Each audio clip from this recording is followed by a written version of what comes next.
Hi hello, എല്ലാവരും എന്നോട് ചോദിക്കുന്ന ഒരു കാര്യമാണ് എങ്ങനെയാണ് ഈ ബിസിനസ് സ്റ്റാർട്ട് ചെയ്തതെന്നുള്ളത്. ഞാൻ അത്യാവശ്യം പടം വരയ്ക്കുമായിരുന്നു. ഞാൻ മെഹന്തി കയ്യിലൊക്കെ ട്രൈ ചെയ്യുമായിരുന്നു. എനിക്ക് ആ സമയത്ത് എനിക്ക് ഭയങ്കര ഇഷ്ടമായിരുന്നു മെഹന്തി ഇടുന്നത്.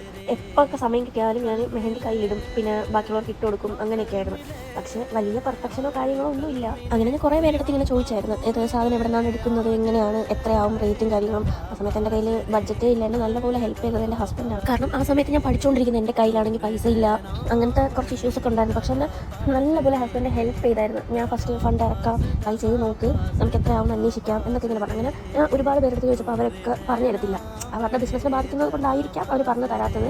പക്ഷേ ഞാൻ ഒരിക്കലും അവരെ കുറ്റം പറയത്തില്ല. കാരണം ഈ ബിസിനസ്സിലോട്ട് ഇറങ്ങിയതിന് ശേഷമാണ് എനിക്ക് മനസ്സിലായത് എന്തുകൊണ്ടാണ് അവർ അന്ന് ഞാനങ്ങനെ ചോദിച്ചപ്പോൾ അവർ പറഞ്ഞു തരാത്തതെന്നുള്ള കാര്യം. അങ്ങനെ എനിക്കൊരു ഡീലറിനെ കിട്ടി. ആ ഡീലറിനെ എനിക്ക് കണ്ടുപിടിച്ച് തരുന്നതേ എൻ്റെ ഹസ്ബൻഡാണ്. പിന്നെ നേരിട്ട് പോയി കണ്ട് സംസാരിച്ച് അവരുടെയും നമ്മൾ ബൾക്കായിട്ട് സാധനം എടുത്ത് തുടങ്ങി. ഫസ്റ്റിൽ തന്നെ ഞാൻ പറയാമല്ലോ, പെരുന്നാൾ ആ ഒരു സീസണൊക്കെ വന്നപ്പോൾ എനിക്ക് നല്ല സെയിലുണ്ടായിരുന്നു. കാരണം ഞാൻ മുടക്കിയ പൈസ എനിക്കതിന് 10 ഇരട്ടിയായിട്ട് തിരിച്ച് കിട്ടിയെന്ന് വേണം പറയാം. കാരണം അത്ര സെയിലുണ്ടായിരുന്നു. ഇതിൻ്റെ പിന്നിൽ അത്രയും കഷ്ടപ്പാടുമുണ്ട്.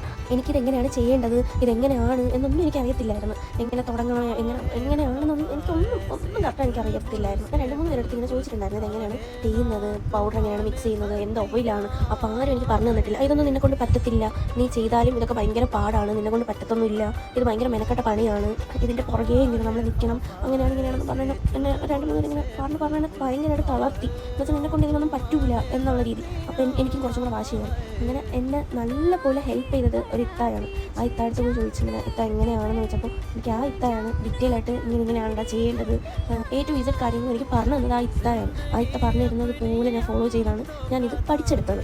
അപ്പോൾ എനിക്ക് നിസ്സാരം പോലെയാണ് ഞാൻ ചെയ്യുന്നത് തന്നെ. ഇത് അത്ര വലിയ പാടൊന്നുമില്ല. കാരണം ചെയ്ത് നല്ല പോലെ നമുക്ക് പ്രാക്ടീസായി. പിന്നെ കോൺസ് റോൾ ചെയ്യുന്ന ഒരു പാടും അത് ഫില്ല് ചെയ്ത് പാക്ക് ചെയ്യുന്ന ഒരു പാടും മാത്രമേ ഉള്ളൂ. പക്ഷെ എനിക്കതിപ്പം ചെയ്ത് എനിക്ക് അതും പാടായിട്ടൊന്നും തോന്നുന്നില്ല. പിന്നെ എനിക്ക് കോൺ റോൾ ചെയ്യാൻ അത്ര വലിയ പരിചയമൊന്നുമില്ലായിരുന്നു. ഒരുപാട് തെറ്റ് സംഭവിച്ചിട്ടുണ്ട്. നമുക്ക് പെർഫെക്ഷൻ ഒന്നും ഫസ്റ്റത്തെ ഇതിലേക്ക് കിട്ടത്തില്ല. നമ്മൾ എത്ര കഷ്ടപ്പെട്ട് ഇതിൻ്റെ പുറകെ ഇരുന്ന് ചെയ്താലും നമുക്ക് ഫസ്റ്റ് ഇതിൻ്റെ പെർഫെക്ഷൻ ഒട്ടും കിട്ടൂല. അതങ്ങനെയാണ്, ഏതൊരു ജോലി അങ്ങനെയാണ്.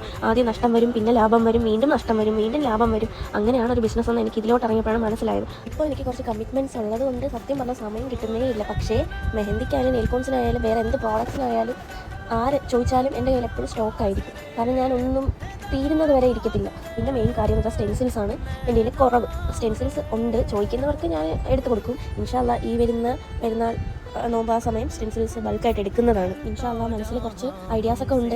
പുതിയ രീതിയിൽ എങ്ങനെ മുന്നോട്ട് കൊണ്ടുപോകണം എന്നുള്ള ഒരു എൻ്റെ മനസ്സിലുണ്ട്. നിങ്ങളുടെ സപ്പോർട്ടും അതിൻ്റെ കൂടെ വേണം. നമുക്ക് കസ്റ്റമേഴ്സ് ഉള്ളിടത്താണല്ലോ നമുക്ക് ബിസിനസ് ഉള്ളത്. അപ്പോൾ നമ്മൾ കസ്റ്റമേഴ്സിനെ മറക്കാൻ പാടില്ലല്ലോ. ഞാൻ എന്ത് അപ്ഡേറ്റ്സ് ഉണ്ടെങ്കിലും ഇൻസ്റ്റയിലൂടെയും വാട്സപ്പിലൂടെയും നിങ്ങളെ അറിയിക്കുന്നതാണ്. ഇനി തൊട്ട് ഞാൻ മോൺ വോയിസിലൂടെ ആയിരിക്കും വീഡിയോസ് ഇടുന്നത്. അപ്പോൾ നിങ്ങൾക്ക് എന്തെങ്കിലും എന്നിൽ നിന്ന് അറിയാൻ താല്പര്യം ഉണ്ടെങ്കിൽ എനിക്ക് ഇൻസ്റ്റയിലോ വാട്സപ്പിലോ ജസ്റ്റ് കമൻറ്റ് അല്ലെങ്കിൽ മെസ്സേജ് ഇട്ടാൽ മതി.